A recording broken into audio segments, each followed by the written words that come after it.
Hello good morning friends, I hope you are cool. Again I have come to teach you. तो देखो friends, आज हमारा है chapter 4 passive voice. तो आज हम पास्ट में एंट्री कर चुके हैं। कहाँ पे? पास्ट में।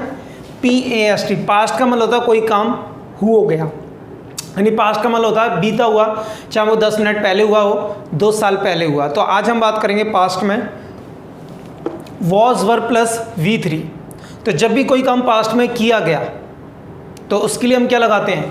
Was were plus V3 passive voice में। और पैसिव वॉइस में कोई काम किसी के द्वारा होता है या वो काम अपने आप होता है, बट उसमें सब्जेक्ट मेंशन नहीं होता है। ठीक है, जैसे खाना खाया गया। अब खाने वाला कौन है पता नहीं, इंग्लिश पढ़ाई गई, पढ़ाने वाला कौन है पता नहीं, तो पैसिव वॉइस हो गया।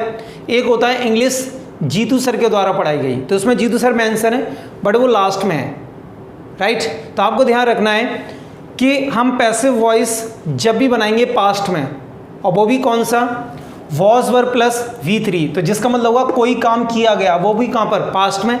तो जब भी न्यूज़पेपर में किसी बुक में अगर आपको दिख जाए वॉज वर प्लस V3 तो समझ जाइए कोई काम पास्ट में किया गया है, वो भी पैसिव वॉइस में।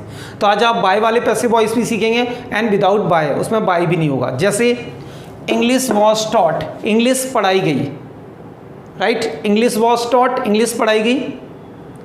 फूड वॉज टेकन, खाना खाया गया। टी वॉज टेकन, चाय पी गई। तो आपने देखा इंग्लिश यहाँ पर हमारा क्या है? ऑब्जेक्ट। वॉज क्या हमारा? Helping verb. टॉट क्या हमारा? वर्ब। ठीक है, तो यानी कि ये हमारा जो पैसिव वॉइस है वो किससे बनना है? ऑब्जेक्ट पे। तो ऑब्जेक्ट पहले आ रहा है, फिर हमारा हेल्पिंग वर्ब आ रहा है, फिर हमारा वर्ब आ रहा है। तो जब भी किसी पैसिव वॉइस में अगर सब्जेक्ट ना हो तो वो पैसिव वॉइस किस पे बनते हैं? ऑब्जेक्ट पे। ठीक है, इसी को अगर आपको बाय लगा के बोलना है तो बाय बन जाएगा। इंग्लिश वाज टॉट बाय मी, यानी इंग्लिश मेरे द्वारा पढ़ाई गई। अगर आप बाय मी को हटा देंगे, अगर आप बाय मी हटा दो तो सिंपल हो गया इंग्लिश वाज टॉट, इंग्लिश पढ़ाई गई।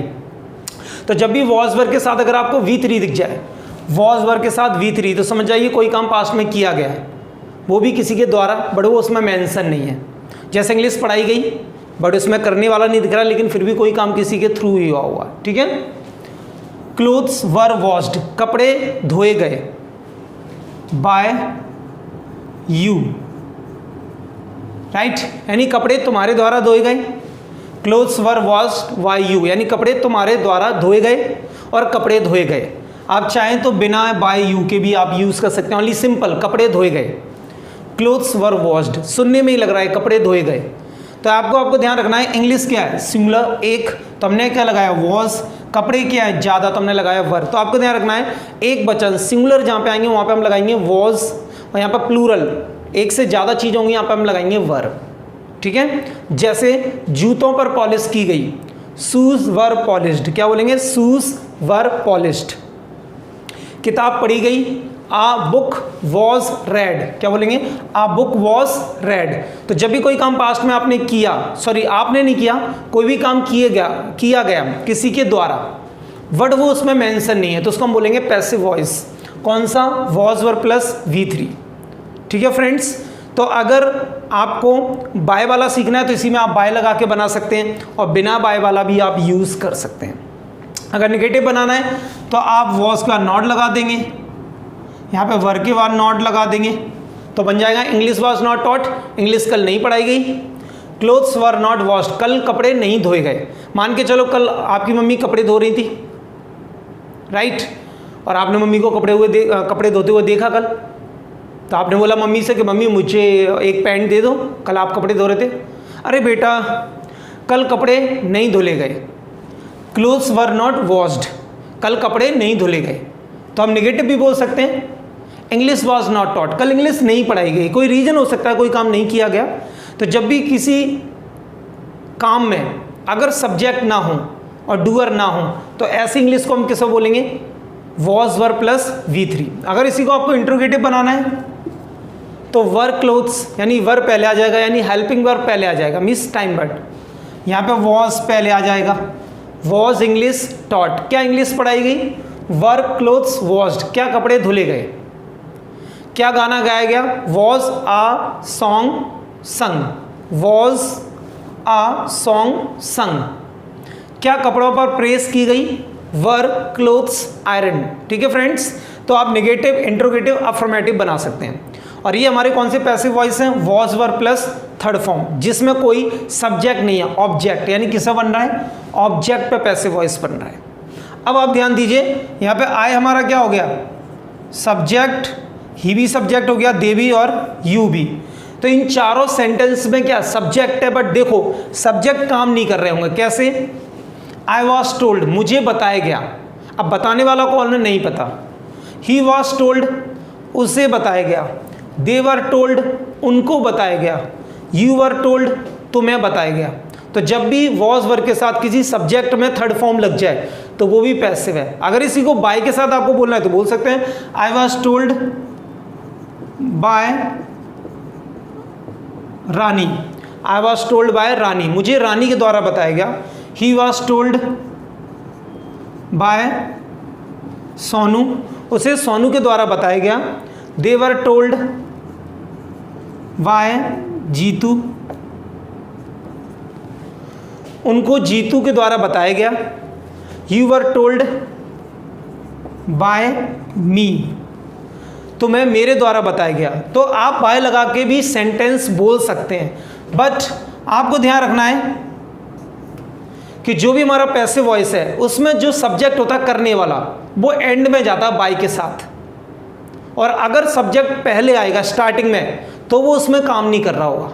पैसिव वॉइस की यही पहचान है कि पैसिव वॉइस में सब्जेक्ट नहीं आता। अगर सब्जेक्ट आता भी है तो लास्ट में आएगा, वो भी आप काम उसके द्वारा हो रहा होगा। अगर सब्जेक्ट पहले आ जाए पहले नंबर पे तो वो उसमें मूर्ति बने होंगे, काम नहीं कर रहे होंगे। जैसे मुझे बताया गया, आई वॉज टोल्ड, बताने वाला कौन नहीं पता। ही वॉज टोल्ड, उसे बताया गया, पता नहीं। तो ये आपने सीखा सब्जेक्ट के साथ, सब्जेक्ट या कह लो डूअर। ठीक है, डूअर का मतलब भी होता है करने वाला, सब्जेक्ट। तो अगर आपको सब्जेक्ट के साथ पैसिव वॉइस बनाने हैं तो वॉज वर, ऑब्जेक्ट के साथ बनाना तो भी वॉज वर। ठीक है, यहाँ पे भी आपको ध्यान रखना या प्लूरल, सिंगुलर एंड प्लूरल। आई, ही के साथ वॉज है, दे और यू के साथ वर आ रहा है। तो आज आपको पता लग गया कि हम वॉज वर के साथ अगर V3 लगाते हैं, वॉज वर के साथ V3, तो समझ लो कोई काम पास्ट में किया गया, वो भी किस में? पैसिव वॉइस में। ठीक है फ्रेंड्स, अब हम बात करते हैं नो सब्जेक्ट नो ऑब्जेक्ट। अगर हम वहाँ पे यह बात करें इस सेंटेंस में ना तो सब्जेक्ट है ना ऑब्जेक्ट है, ना सब्जेक्ट है ना ऑब्जेक्ट है। जैसे इट वॉज स्पोकन, बोला गया, इट वॉज स्पोकन। अब इस वाले सेंटेंस में ना तो सब्जेक्ट दिख रहा है ना ऑब्जेक्ट, क्या दिख रहा है? एक्शन। तो जब एक्शन के साथ थर्ड फॉर्म आ जाए, एक्शन के साथ थर्ड फॉर्म आ जाए बट उसमें सब्जेक्ट ना हो, ऑब्जेक्ट ना हो, तो वो भी पैसिव है। ठीक है, अगर आपको ऐसे सेंटेंस बोलने हो जिसमें ओनली एक्शन हो तो आप इट से बना सकते हैं। जैसे इट वॉज स्पोकन, बोला गया। इट वॉज बोर्न, जीता गया। इट वॉज प्लेड, खेला गया। इट वॉज टॉट, पढ़ाया गया। इट वॉज टोल्ड, बताया गया। तो एक बात कही सिंपल सी कि अगर आप चाहें तो ऑब्जेक्ट के साथ पैसिव वॉइस बना सकते हैं। ऑब्जेक्ट मीन्स कर्म, ठीक है, और other word means non living, जिनमें जान नहीं होती। जैसे पानी पिया गया, वाटर वॉज टेकन, तो वाटर क्या है? यहाँ पे एक ऑब्जेक्ट है। I was given, I was given, I क्या? एक सब्जेक्ट है, मुझे दिया गया। ठीक है, और इट वॉज टोल्ड, बताया गया। तो आप इट पे भी पैसिव बना सकते हैं, बट इट पे वो पैसिव बनेंगे जिसमें सब्जेक्ट ना हो, ऑब्जेक्ट ना हो। ठीक है, यानी कि यहाँ पे हमारा आंसर ये निकल के आता है कि जब भी आपको पास्ट में पैसिव वॉइस बनाना है, वो वाला जो तुमने कोई काम किया या हुआ, तो वॉज वर प्लस V3। ठीक है, तो जब भी आपको वॉज वर के साथ V3 दिख जाए तो समझ लो कोई काम पास्ट में किया गया है। तो आज आपने सीखे spoken passive and writing passive. आप वो पैसिव भी बना सकते हैं जिनमें बाय नहीं लगता है, और वो पैसिव भी बना सकते हैं जिनमें बाय लगता है। ठीक है, तो आप पहले वो बनाइए विदाउट बाय, जिनमें बाय नहीं लगता, फिर जब आपका मन करे तो आप लास्ट में बाय लगा के बोल सकते हैं। जैसे पढ़ाया गया, इट वॉज टॉट, इसमें बाय नहीं है। इंग्लिश पढ़ाई गई, इंग्लिश वॉज टॉट, इसमें बाय नहीं है। आई वॉज टॉट, मुझे पढ़ाया गया, इसमें बाय नहीं है। तो हमारा जो मेन पैसिव था वो था जिसमें बाय ना हो, बी बाय के द्वारा। और आप चाहें तो इस वाले पैसिव में आप बाय लगा के बता सकते हैं। तो आई होप आपको वीडियो अच्छी लगी होगी, तो please like, subscribe and share.